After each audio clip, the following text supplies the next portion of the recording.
was recently asked what I thought was the most dangerous or worst aspect of the religions based on the tribal war god of Abraham. I had to think about it. There's a lot to choose from, right? But I did finally come up with my answer. I don't know if it's the best answer or even the right answer, if such a thing is even possible. But before we get to it, let's look at the runners-up in no order of particular importance.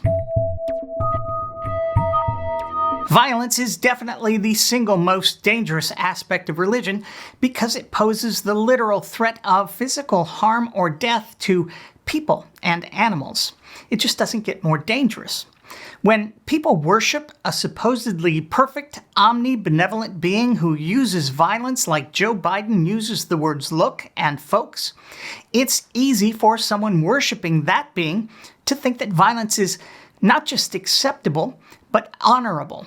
Holy, even. Christians had a real shot at changing that narrative with their gentle Jesus meek and mild.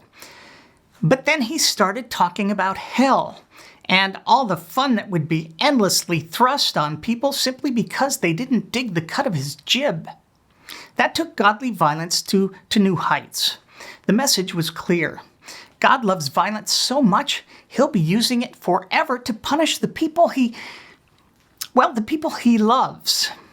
Again, it's easy to see how the followers of Jesus never shied away from the occasional strappado, Iron Maiden, or heretic's fork.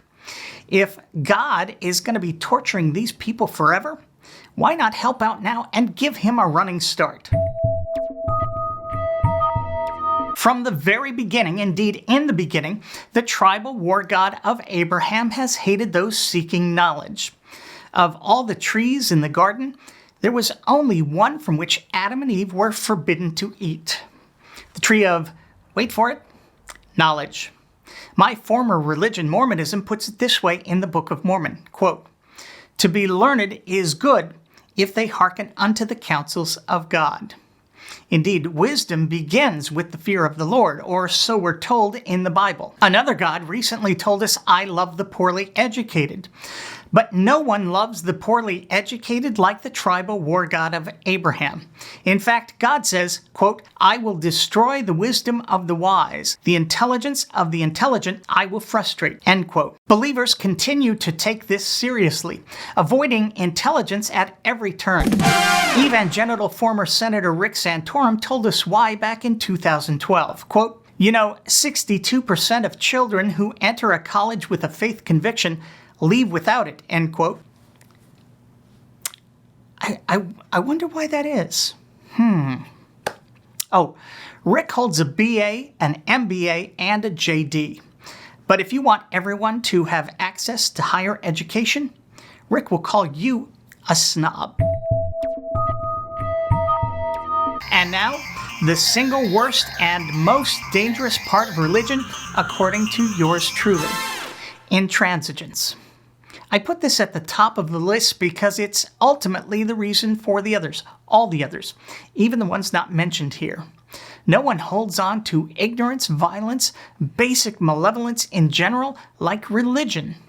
Like Charlton Heston and his gun, you'll have to pry those values from the cold, dead hands of those following the tribal war god of Abraham, because they are all recommended by the tribal war god of Abraham in his holy, holy, holy book, which it seems will never cease to be a plague on all our houses. Dogmatic, slavish devotion to ignorance, violence, misogyny, bigotry, hate, etc. There's simply nothing worse. And because such values are said to be the values of an all-knowing, all-loving, all-powerful God, we're stuck with them forever, in the minds of at least some believers.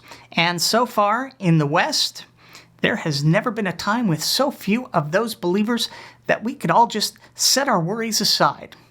Hopefully that day will come sooner rather than later. Well, that's it for this video. I was going to make a companion piece to this one where I talk about the best aspects of religion, but I couldn't gather enough material to make an entire video of it. So I'll just tell you right now very quickly what it is. It's definitely the hats. I'll see you next week. Thanks for watching.